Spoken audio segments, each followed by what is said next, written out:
याद रखें।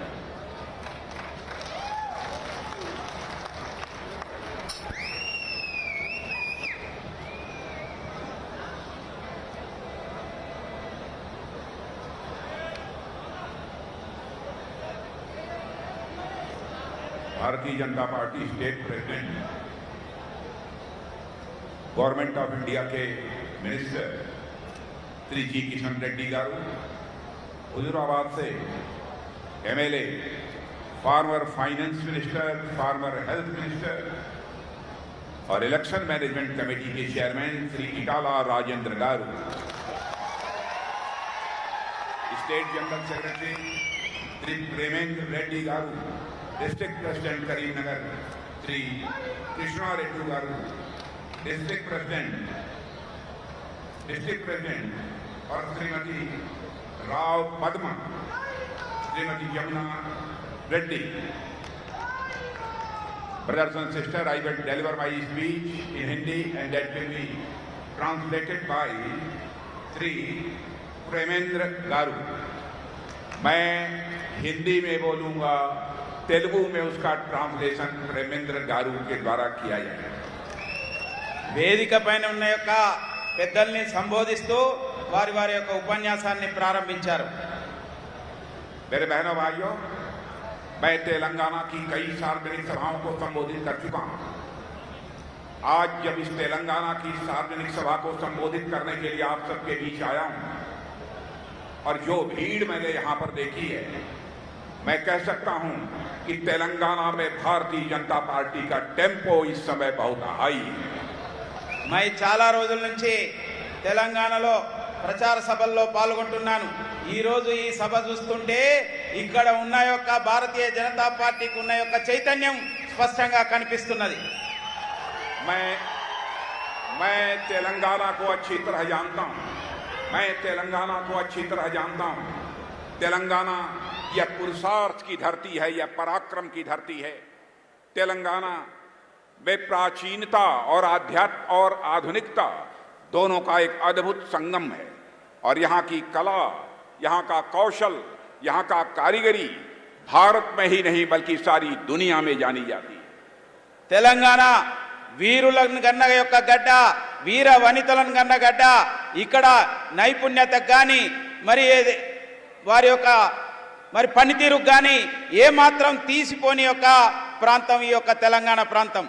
तेलंगाना यह भगवान नरसिम्हा की धरती है। तेलंगाना यह मां भद्रकाली की धरती है। यहां रामप्पा मंदिर है तो काकातिया त्योरणम भी है इस तेलंगाना में। తెలంగాణ మరి ప్రముఖ దేవాలయాలకు పేరుగాంచిన యొక్క ప్రదేశం। ఇక్కడ రామప్ప యొక్క మందిరము, అదే విధంగా కాకతీయ తోరణానికి ప్రతీక ఈ తెలంగాణ ప్రాంతం। रानी रुद्रमा और कुमरम भीमा के अद्भुत शौर्य और पराक्रम को कौन भूल सकता है, जिसका यशोगान केवल तेलंगाना ही नहीं बल्कि सारे भारत में किया जाता है। తెలంగాణ రాణి రుద్రమదేవి పుట్టిన గడ్డ ఇది, కొమరం భీమును కన్న యొక్క గడ్డ ఇది। ఇటువంటి యొక్క పరాక్రమవంతుల యొక్క ప్రదేశం ఈ యొక్క తెలంగాణ। इस धरती का मेरे बहनों भाइयों एक ऐतिहासिक महत्व है और इसलिए मैं एक बार तेलंगाना की धरती को और तेलंगाना की धरती पर रहने वाले लोगों का मैं शीश झुकाकर हार्दिक अभिनंदन करता हूं, मैं उनका स्वागत करता हूं। ఇటువంటి యొక్క ప్రాంతంలో ఉన్న యొక్క అందరికీ కూడా నేను అభినందనలు తెలియజేస్తున్నాను। मैं याद दिलाना चाहता हूं भारतीय जनता पार्टी के बारे में। 1984 में भारतीय जनता पार्टी लोकसभा का चुनाव लड़ी थी।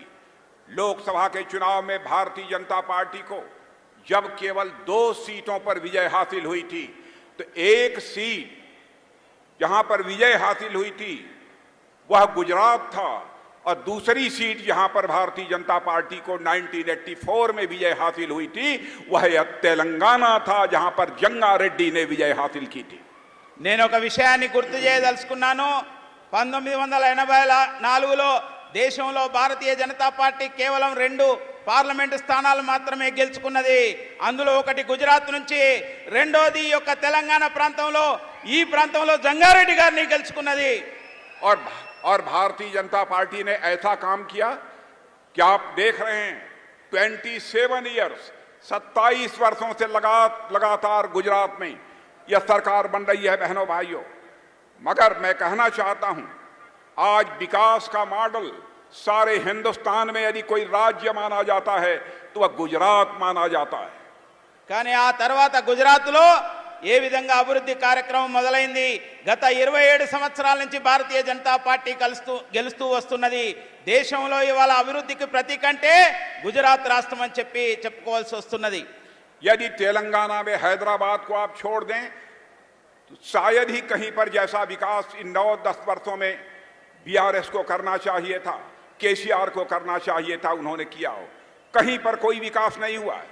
मैं पूछना चाहता हूं, यदि गुजरात का विकास हो सकता है, हिंदुस्तान के अन्य राज्यों का विकास 9-10 वर्षों के अंदर हो सकता है, पूरे भारत का मस्तक सारी दुनिया में नरेंद्र मोदी के नेतृत्व में ऊंचा हो सकता है, तो आपके नेतृत्व में तेलंगाना का विकास क्यों नहीं हुआ?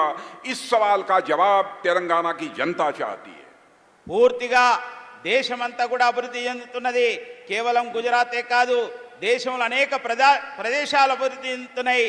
కానీ తెలంగాణ, హైదరాబాద్ మినహా మిగతా ప్రాంతాలు ఎందుకు అభివృద్ధి చెందుతలేవు?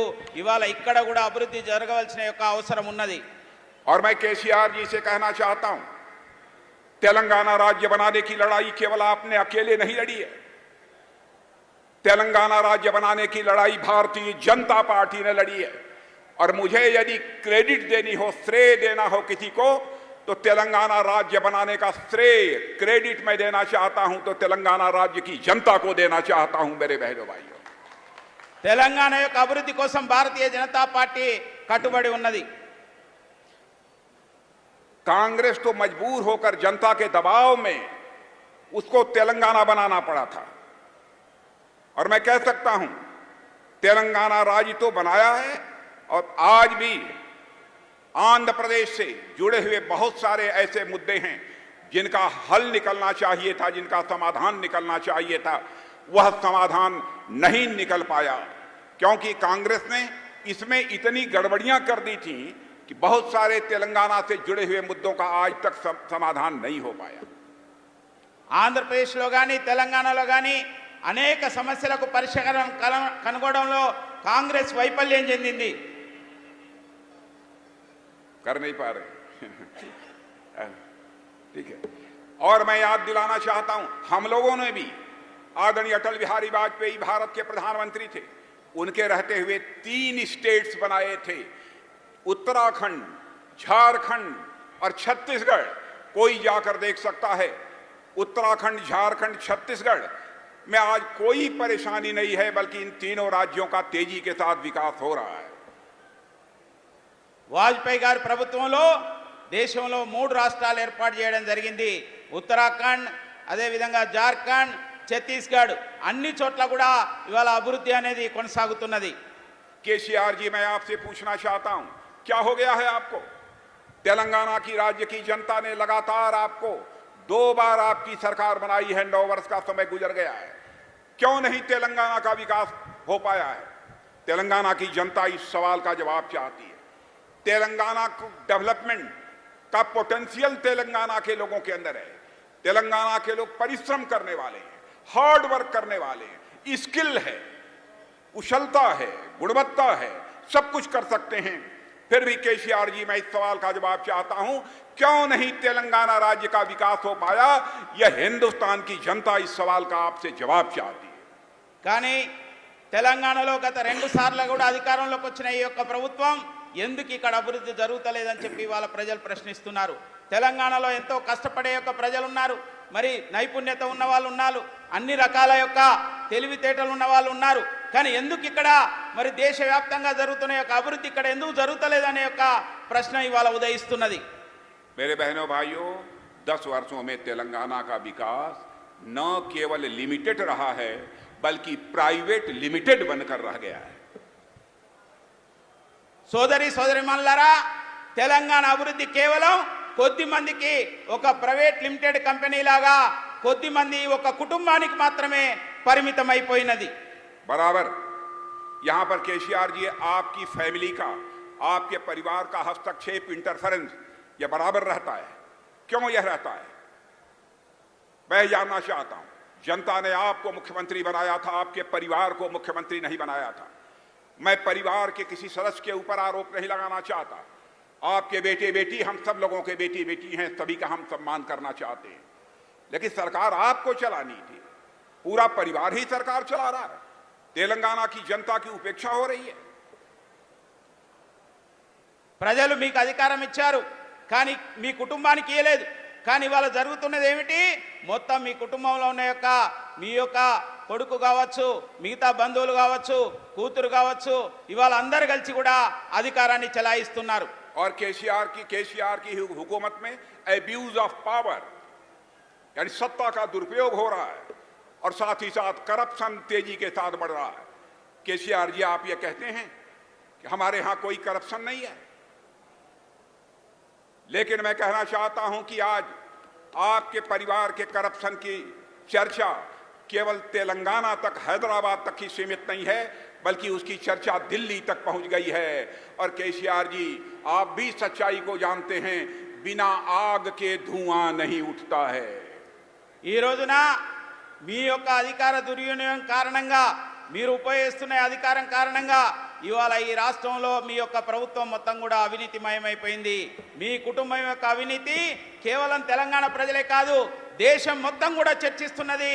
ఇవాళ ప్రధానమైన యొక్క చర్చ ఏమిటంటే ఈ తెలంగాణ యొక్క ప్రభుత్వం, ఈ యొక్క కుటుంబం యొక్క ఈ అవినీతి పైన చర్చ జరుగుతున్నది.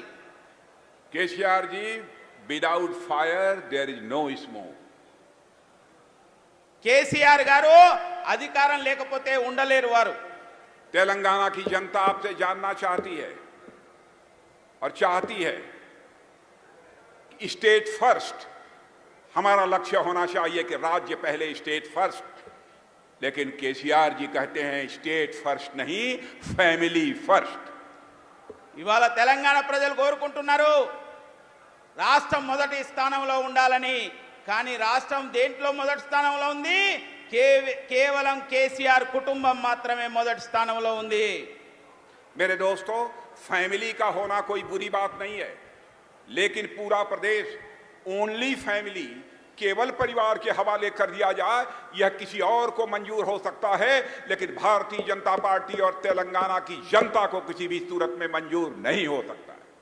ఈ రోజున ఈ యొక్క కుటుంబ పరిపాలనను ప్రజలెవరు కూడా అంగీకరించే యొక్క స్థితిలో లేరు. భారతీయ జనతా పార్టీ కూడా ఎట్టి పరిస్థితిలో మీ అధికార దుర్వినియోగం కానీ, అవినీతి కానీ, మీ యొక్క ఇటువంటి పరిపాలన అంగీకరించే యొక్క పరిస్థితిలో ఎట్టి పరిస్థితిలో కూడా లేదు. और मैं तो इटाला राजेंद्र गारू को बधाई देना चाहता हूं अपनी तरफ से कि बहनों भाइयों, इटाला राजेंद्र गारू ने इसी मुद्दे के ऊपर सत्ता को ठोकर मारकर भारतीय जनता पार्टी की सदस्यता स्वीकार की। నేను ఈటల రాజేందర్ గారికి శుభాకాంక్షలు తెలియజేయదలుచుకున్నాను. ఇదే విషయం పైన అధికారాన్ని వదిలేసి వచ్చిన యొక్క వ్యక్తి ఈటల రాజేందర్ గారు. और मैं कहता हूं, यह जो चुनाव हुआ था बहनों भाइयों, बाई इलेक्शन जो हुआ था, जिसमें हमारे इटाला राजेंद्र गारू चुनाव लड़ रहे थे, मैं कह सकता हूं यह इटाला राजेंद्र गारू, यह हमारे बीजेपी के कैंडिडेट थे और उधर कोई बीआरएस का कोई कैंडिडेट नहीं लड़ रहा था, बल्कि ऐसा लग रहा था इतने पैसे खर्च हुए जैसा मुझे बतलाया गया, जैसे लगता था कि स्वयं केसीआर चुनाव के मैदान में हो, लेकिन हमारे इटाला राजेंद्र गारू ने उनको धूल चटा दिया और भारतीय जनता पार्टी का झंडा लहरा दिया। నేను విన్నాను ఇక్కడ జరిగిన యొక్క ఉప ఎన్నికలలో ఈటల రాజేందర్ గారు పోటీ చేశారు, కానీ అధికార పార్టీ వైపు నుంచి కాదు, భారతీయ జనతా పార్టీ వైపు నుంచి. మరి ఆయన ఓడించడానికి కొన్ని వందల కోట్లు, వేల కోట్లు అధికార దుర్వినియోగం చేశారు. స్వయంగా కేసీఆర్ రంగంలో దిగినప్పటికీ ఇవాళ కేసీఆర్ ఓడించి ఈటల రాజేందర్ గెలవడం అనేది ఇవాళ నేను అభినందనలు తెలియజేస్తున్నాను. मैं केसीआर जी आपसे पूछना चाहता हूं, केसीआर जी आपसे पूछना चाहता हूं, क्या हुआ आपके वादों का? क्या हुआ आपके प्रॉमिस का? आपने प्रॉमिस किया था आऊंगा तो हर नौजवान को मैं एम्प्लॉयमेंट दूंगा, रोजगार दूंगा। मैं आप जवानों से पूछना चाहता हूं, आपको एम्प्लॉयमेंट मिल गया है कि नहीं मिल गया है? जरा हाथ उठाकर बतलाओ, मिला है कि नहीं मिला? नहीं मिला। ఇవాళ కేసీఆర్ గారిని నేను ఒక విషయం అడగదలుచుకున్నాను. ఏమైనా మీ వాగ్దానాలు, ఏమైనా మీరు చెప్పిన మాటలు? ఇవాళ యువకులకు ఉద్యోగాలు ఇస్తామన్నారు, ఉద్యోగాలు లభించినాయా? मैं पूछना चाहता हूं, यहां पर वैकेंसीज हैं, स्थान खाली हैं, वहां पर नौकरी दी जानी चाहिए, एम्प्लॉयमेंट जवानों को दिया जाना चाहिए, क्यों नहीं दिया गया? एग्जाम होता है, एग्जामिनेशन में पेपर लीक होता है।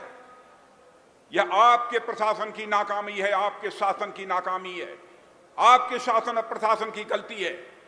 इसके लिए आपको, केसीआर जी, आपको और आपकी पार्टी को, आपकी सरकार को तेलंगाना की जवानों से क्षमा मांगना चाहिए। ఈ యొక్క ప్రభుత్వం యొక్క తప్పిదాల కారణంగా, ఈ ప్రభుత్వం యొక్క అవకతవకల కారణంగా ఇక్కడ ఏ పరీక్ష జరిగినా అది లీకేజీల ప్రభుత్వం అయిపోయింది, లీకేజీలు జరుగుతున్నాయి. ఇవాళ దీనికి ప్రజల ముందు మీరు దోషిగా నిలబడవలసిన అవసరం ఉన్నది, క్షమాపణ చెప్పవలసిన అవసరం ఉన్నది. हर दलित परिवार को 3 एकड़ जमीन देने की बात आपने कही। मैं पूछना चाहता हूं, कितने दलित परिवारों को 3 एकड़ की जमीन मिली है? दलित परिवारों को बिजनेस के लिए 10 लाख रुपया देने का वादा किया था। कितने परिवारों को 10 लाख रुपया दिया है केसीआर ने? बहनों भाइयों, नेता ऐसा होना चाहिए जो वह कहे वह करे, उसके वर्ड्स और डीड्स में अंतर नहीं होना चाहिए। नेताओं के वर्ड्स और डीड्स में अंतर होने के कारण ही भारत की राजनीति में, राजनीति और नेताओं के प्रति एक crisis of credibility. Subscribe to our channel by clicking the subscribe button. Click the bell button and enjoy the latest uploads from our channel.